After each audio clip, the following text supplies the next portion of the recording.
जय हिंद साथियों, स्वागत है आपका आपके यूट्यूब चैनल स्टडी अनलिमिटेड 07 में।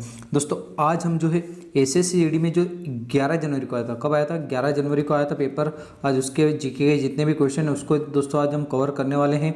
दोस्तों इसमें आपको क्वेश्चन के साथ साथ में इंपॉर्टेंट फैक्ट भी आपको यहाँ पर कवर करवाऊँगा, ठीक है। तो दोस्तों चलिए शुरुआत करते हैं आज के वीडियो की। चलिए दोस्तों, पहला क्वेश्चन यहाँ पर, भारत में हरित क्रांति का पहला चरण रिक्त स्थान के दशक के मध्य तक था। तो दोस्तों हमारे पास यहाँ पर ऑप्शन है 1950 से 60, 1970 से 80, 1940 से 50, 1960 से 70।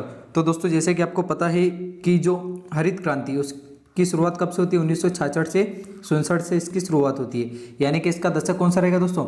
1960 से लेकर 70 तक। तो आपका ऑप्शन सही कौन सा है?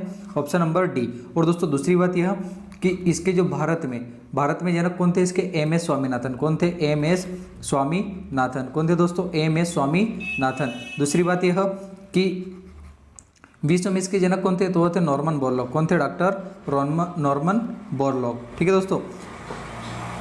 अब आगे जो ललन ऑफ फैक्ट्स में यहाँ पर देखिए दोस्तों कि अन्य जो क्रांतियाँ है दोस्तों, अगर वीडियो आपको पसंद आए तो लाइक कीजिए, शेयर कीजिए, सब्सक्राइब कीजिए, क्योंकि दोस्तों आपका जो एक लाइक है, एक सब्सक्राइब है, ये हमें और मोटिवेट करता है कि हम आपके लिए और से अधिक कंटेंट लेके आए। दोस्तों यहाँ के ललन ऑफ फैक्ट से देख लीजिए कि भारत में विभिन्न क्रांतियों के जनक कुछ इस प्रकार है। दोस्तों यहाँ पर भारत में हरित क्रांति के जो जनक है कौन है? M S Swaminathan. कौन है दोस्तों? M S Swaminathan. विश्व में हरित क्रांति का पिता कौन है? Norman Borlaug. कौन है दोस्तों? Norman Borlaug. भारत में नीली क्रांति का जनक अरुण कृष्णन। दोस्तों पिछली बार जो एसएससी में है क्रांतियाँ बहुत पूछी गई थी और आपकी जो हरित क्रांति है इसको बहुत बार रिपीटेड किया गया था। तो दोस्तों इस बार जितनी भी क्रांतियाँ है इसको हमें साथ ही साथ कवर करते हुए चलना है। दोस्तों भारत में श्वेत क्रांति का जनक कौन है? तो भारत में श्वेत क्रांति का जनक कौन है? डॉक्टर वर्गीस कुरियन। कौन है दोस्तों? डॉक्टर वर्गीस कुरियन। भारत में प्रेरित प्रजनन क्रांति का जनक कौन है? हीरालाल चौधरी। कौन है दोस्तों? मोस्ट आईएमपी कौन है? हीरालाल चौधरी। ये क्या है? भारत में प्रेरित जनन क्रांति का जनक। भारत में गुलाबी क्रांति का जनक कौन है? तो भारत में गुलाबी क्रांति के जनक जो है दुर्गेश पटेल है। भारत में स्वर्णिम क्रांति का जनक कौन है? तो निरपक तुतेज। कौन है? निरपक तुतेज भारत में स्वर्णिम क्रांति के जनक है। भारत में लाल क्रांति का जनक कौन है? तो विशाल तिवारी। कौन है दोस्तों? विशाल तिवारी। भारत में सिल्वर क्रांति का जनक कौन है? तो वह है इंदिरा गांधी। कौन है दोस्तों? इंदिरा गांधी। चलते अगले क्वेश्चन की ओर। और दोस्तों इस सर्दी में हमें एसएससी की वर्दी पहनना है। अगला क्वेश्चन है, एनपीएस एक स्वैच्छिक परिभाषित योगदान सेवानिवृत्त बचत योजना है जो ग्राहकों को सुव्यवस्थित बचत से अपने भविष्य के बारे में इष्टतम निर्णय लेने में सक्षम बनाती है। यानी कि ये ऐसी योजना है जो कि ग्राहकों को अपने जो अच्छे से अच्छे निर्णय लेने में यह सक्षम बनाती है। तो दोस्तों इसका सही आंसर क्या रहेगा? इसका रहेगा ऑप्शन नंबर 4। क्या? राष्ट्रीय पेंशन प्रणाली। कौन सा? राष्ट्रीय पेंशन प्रणाली, यानी कि नेशनल पेंशन सिस्टम। क्या है? National pension system. चलते हैं अगले क्वेश्चन की ओर। अगला क्वेश्चन है, तीसरा क्वेश्चन दोस्तों यहाँ पर, भारत में 10 की जनगणना कराने की जिम्मेदारी किस मंत्रालय की होती है? क्या है दोस्तों क्वेश्चन यहाँ पर कि भारत में 10 की जनगणना कराने की जिम्मेदारी किस मंत्रालय की होती है? तो दोस्तों यह होती है गृह मंत्रालय की। किसकी होती है? गृह मंत्रालय की होती है। दोस्तों इस क्वेश्चन से संबंधित ललन ऑफ फैक्ट भी देख लीजिए यहाँ पर कि जो पहली जनगणना है कब होती है दोस्तों? वह होती है 1872 में। कब होती है दोस्तों? 1872 में होती है। कब? 1872 में। किसके शासनकाल में? एक सेकंड दोस्तों, 1872 में किसके शासन में होती है दोस्तों? लॉर्ड मेयो के शासनकाल में। किसके शासनकाल में? मेयो के शासनकाल में। कब होती है? 1872 में, ठीक है।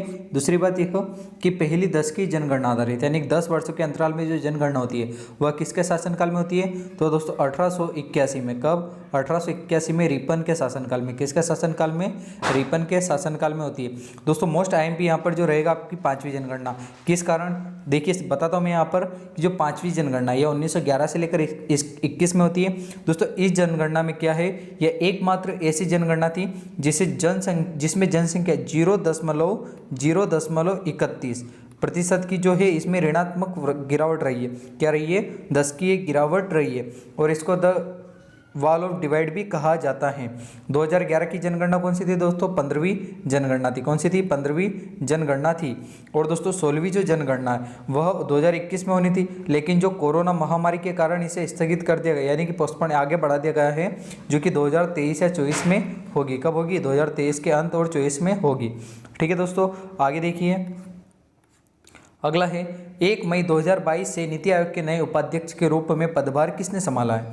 तो दोस्तों इसका जो सही आंसर रहेगा वह रहेगा ऑप्शन नंबर डी। क्या रहेगा? Option number D. दोस्तों बात करते हैं हम नीति आयोग की। दोस्तों नीति आयोग की जो स्थापना होती है कब होती है? नीति आयोग की स्थापना होती है 1 जनवरी 2015 को। कब होती है दोस्तों? 1 जनवरी 2015 को। ठीक है, किसने करी थी? नरेंद्र मोदी ने। किसने करी थी? नरेंद्र मोदी जी ने। ठीक है, दूसरी बात यह कि जो आपकी नीति आयोग है इसने किसकी जगह ली? तो दोस्तों इसने योजना आयोग की जगह ली। किसकी जगह ली? योजना आयोग की जगह। ठीक है, क्योंकि इसकी स्थापना होती है 15 मार्च को। कब होती है? 15 मार्च 1950। कब होती है दोस्तों? 15 मार्च 1950 को इसकी स्थापना होती है। दोस्तों ललन टॉप देखिए यहाँ पर नीति आयोग से संबंधित। दोस्तों नीति आयोग की स्थापना होती है 1 जनवरी को। कब होती है दोस्तों? 1 जनवरी 2015 को होती है। कब होती है? 1 जनवरी 2015 को। किसके द्वारा होती है? नरेंद्र मोदी जी द्वारा। किसके द्वारा? नरेंद्र मोदी जी के द्वारा। दोस्तों इस नीति आयोग ने किसकी जगह ली है? योजना आयोग की। किसकी जगह ली दोस्तों? योजना आयोग की। और दोस्तों योजना आयोग की स्थापना कब होती है? तो योजना आयोग की स्थापना होती है 15 मार्च। कब होती है दोस्तों? 15 मार्च 1950 को। अब योजना आयोग के पहले जो अध्यक्ष थे वो कौन थे? पीएम कौन? जवाहरलाल नेहरू। कौन थे? जवाहरलाल नेहरू। ठीक है, अब दोस्तों जो नरेंद्र मोदी है यानी कि यह नीति आयोग के अध्यक्ष है, तो इसके उपाध्यक्ष कौन है वर्तमान में? सुमन बेरी। कौन है दोस्तों? सुमन बेरी। कौन है? सुमन बेरी। ठीक है, अब इसके सीईओ कौन है? इसके सीईओ है इसके परमेश्वरन अय्यर। कौन है? परमेश्वरन अय्यर। कौन है दोस्तों? परमेश्वरन अय्यर। ये क्या है? इसके नीति आयोग के सीईओ। ठीक है, आगे देखिए दोस्तों। 2019 में भारत रिक्त स्थान मिलियन टन इस्पात का विनिर्माण कर संसार में कच्चा इस्पात उत्पादकों में दूसरे स्थान पर था। तो कितने टन दोस्तों? कितने? 111 मिलियन टन। कितने? 111 मिलियन टन। अगला क्वेश्चन देखिए दोस्तों यहाँ पर कि एशियाई खेल 2018 का आयोजन निम्नलिखित में से किस देश में होता है? दोस्तों 2018 का जो एशियाई खेल का संस्करण था यह कौन से क्रम का था? तो यह था आपके 18वें क्रम का। कौन सा था? 18वें क्रम का। तो दोस्तों इसका आयोजन जो होता है, इसका आयोजन होता है इंडोनेशिया में। कहाँ पर? इंडोनेशिया में। अब इसके जो 2 जगह राजधानी थी, एक तो पोलमबर्ग और एक थी आपकी जकार्ता, और पोलमबर्ग में इसका आयोजन होता है। दोस्तों बात करते हैं हम 18वां है, तो आपका जो अगला आयोजन है वो कब होगा? देखिए यहाँ पर दोस्तों आपके 18वां जो मतलब एशियाई खेल है इसका आयोजन कब होता है दोस्तों? इसका आयोजन होता है 2018 में। ठीक है, कब होता है? 2018। दोस्तों वहीं पर देखा जाए तो आपका जो एशिया खेल है इसकी शुरुआत कब से होती है? 1951 से होती है। कब से होती है? 1951। और पहली बार कहाँ पर होता है? नई दिल्ली में होता है। कहाँ पर होता है दोस्तों? नई दिल्ली में होता है। इसका मुख्यालय कहाँ पर है? तो इसका मुख्यालय कहाँ पर है? इसका मुख्यालय ये दिल्ली में। कहाँ पर है? दिल्ली में। दोस्तों 19वां संस्करण 2022 में इसका आयोजन कहाँ पर हुआ? होंगझोउ चीन। कहाँ पर हुआ दोस्तों? होंगझोउ चीन। 2026 का 20वां संस्करण है, इसका आयोजन कहाँ पर होगा? नागोया। कहाँ पर? नागोया।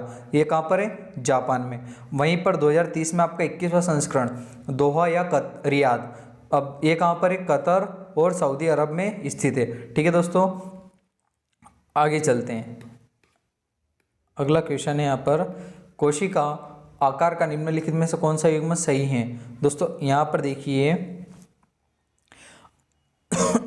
तो दोस्तों इसका लाल रक्त कोशिका और पेशीय कोशिका यानी कि गोलाकार और तुर्करोपी, इसके दोनों ही सही है। क्या है? दोनों ही सही है। तो इसका आंसर क्या है? Option number 2 is right. आगे देखिए दोस्तों, हेमिस पर्व मुख्य रूप से रिक्त स्थान में मनाया जाता है। दोस्तों जो हेमिस पर्व है वो आपका लद्दाख में मनाया जाता है। कहाँ पर मनाया जाता है? लद्दाख में मनाया जाता है। दोस्तों उत्सव से संबंधित जितने भी संबंधित जो आईएमपी फैक्ट है या फिर जितने भी संबंधित त्यौहार है उसकी एक मैं अलग से वीडियो बना दूंगा। तो दोस्तों देखना ना भूलिए, मैं आपको 1-2 दिन में प्रोवाइड करवा दूंगा। बस चैनल से जुड़े रहिए तो आपको इंपॉर्टेंट फैक्ट्स या जितनी भी जानकारी सभी इस चैनल के द्वारा मिल जाएगी। आगे चलिए दोस्तों, पुरुषों की श्रेणी में फेंके जाने वाले डिस्क में प्रयुक्त डिस्क का व्यास और वजन कितना होता है। तो दोस्तों इसके डिस्क का वजन और व्यास कितना होता है, इसका होता है आपका 2 किलो इसका वजन होता है, कितना 2 kg, और व्यास कितना होता है 22 सेंटीमीटर, कितना 22 सेंटीमीटर, यानी त्रिज्या कितनी हो गई इसकी 11, कितनी हो गई 11। चलते हैं आगे। निम्नलिखित में से कौन सा तत्व की परमाणु संख्या 33 है, कौन से तत्व की परमाणु संख्या 33 है। तो दोस्तों आपकी जो नियोन है, नियोन की कितनी है दोस्तों, एक सेकेंड, नियोन की कितनी है आपकी, नियोन की है आपकी 10, कितनी है दोस्तों 10। और इसका जो संकेत है, इसका संकेत क्या है दोस्तों Ne, क्या है Ne। आपका बेरियम, बेरियम की कितनी है, बेरियम की आपकी है 56, कितनी है दोस्तों 56। वहीं पर अब नियोन की कितनी बताई मैंने आपको 10, बेरियम की हो गई आपकी 56, और इसका जो है संकेत वह क्या है Ba, क्या है Ba।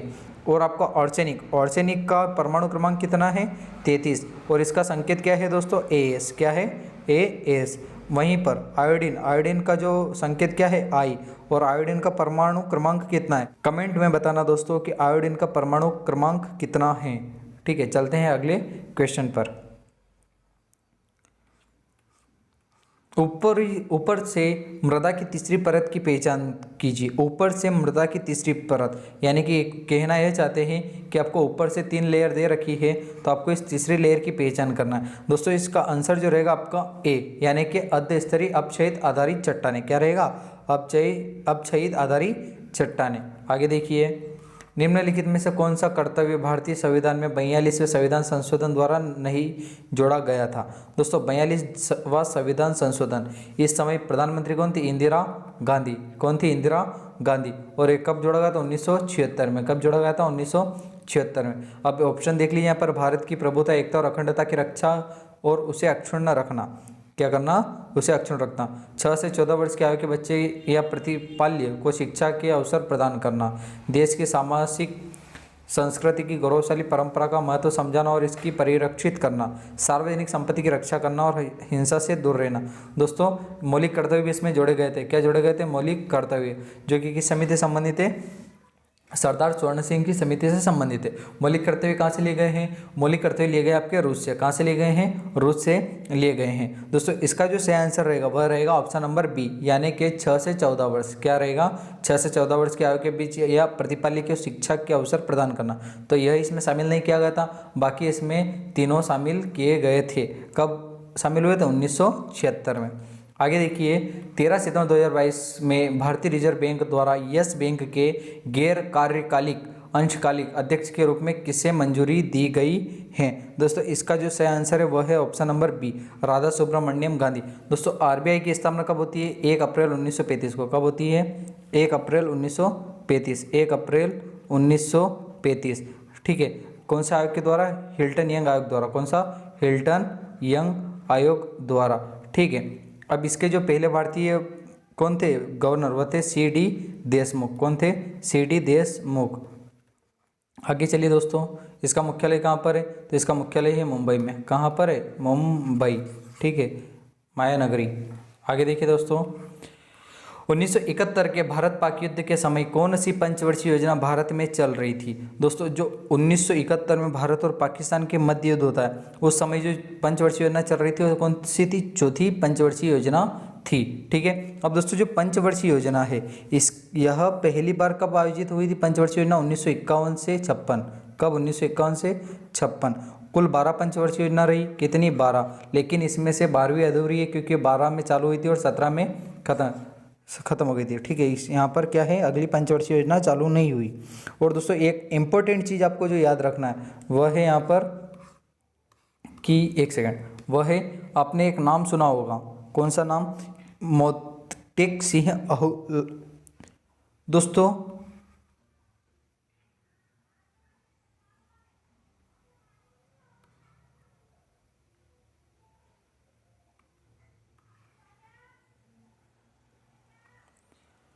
दोस्तों 1971 इतना आपको समझ में आ गया, लेकिन एक मोस्ट आईएमपी क्वेश्चन यहाँ से निकल के आता है कि 26 मई 2014, कब, 26 मई 2014 को एक व्यक्ति थे जिनका नाम क्या है, जिनका नाम है मोटेक सिंह अहलूवालिया, क्या है, मोटेक सिंह, मैं लिख देता हूँ यहाँ पर, मोटेक सिंह वालिया, यह अंतिम उपाध्यक्ष थे। क्या थे इसके? अंतिम उपाध्यक्ष थे, जिन्होंने जो अपना त्यागपत्र 26 मई 2014 को दिया था। ठीक है दोस्तों, चलते हैं अगले क्वेश्चन की ओर। गोंफ नृत्य किस राज्य का लोक प्रसिद्ध नृत्य है? दोस्तों यह जो है यह आपके गोवा का प्रसिद्ध लोक नृत्य, कहाँ का? गोवा का प्रसिद्ध लोक नृत्य है। ठीक है दोस्तों, आगे चलते हैं अगले क्वेश्चन की ओर। रिक्त स्थान के पास भारत में बैंक नोट जारी करने का एकमात्र अधिकार है। दोस्तों वह है आपकी आरबीआई। कौन है? RBI, reserve bank of India. दोस्तों यह जो है 2 रुपये से लेकर, तो अभी 2000 का बंद हो गया, तो 500 तक के जितने भी बड़े नोट है सभी कौन जारी करता है? Reserve bank. लेकिन यहाँ पर 1 रुपये का जो नोट रहता है, कौन? 1 रुपये का जो नोट रहता है उस पर भारत के जो वित्त सचिव रहते हैं वह इस पर हस्ताक्षर करते हैं। जारी करने का अधिकार जो है वित्त मंत्रालय के पास रहता है। आगे देखिए, अपर्णा सतीश को किस नृत्य शैली में उत्कृष्ट प्रदर्शन के लिए प्रतिष्ठित भरत शास्त्र नृत्य प्रवीण राष्ट्रीय पुरस्कार से सम्मानित किया गया है? दोस्तों इसका जो सही आंसर रहेगा ऑप्शन नंबर ए, कुचिपुड़ी। क्या किससे संबंधित है? कुचिपुड़ी से यह संबंधित है। आगे देखिए दोस्तों, चूंकि मौर्य साम्राज्य इतना बड़ा था इसलिए अलग अलग हिस्सों पर अलग अलग शासन किया जाता था। ठीक है,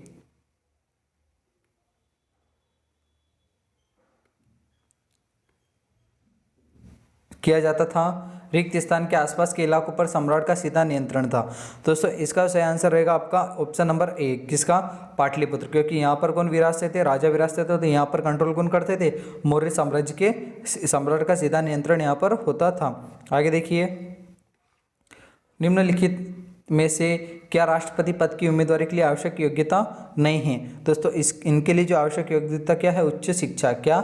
उच्च शिक्षा जो है आवश्यक योग्यता नहीं है। बाकी जो भारत का नागरिक होने चाहिए, 35 वर्ष की इनकी न्यूनतम आयु होनी चाहिए, लोकसभा के सदस्य के रूप में चुनाव के लिए योग्य है। दोस्तों कमेंट में बताना कि अनुच्छेद 61 व अनुच्छेद 72, कौन सा?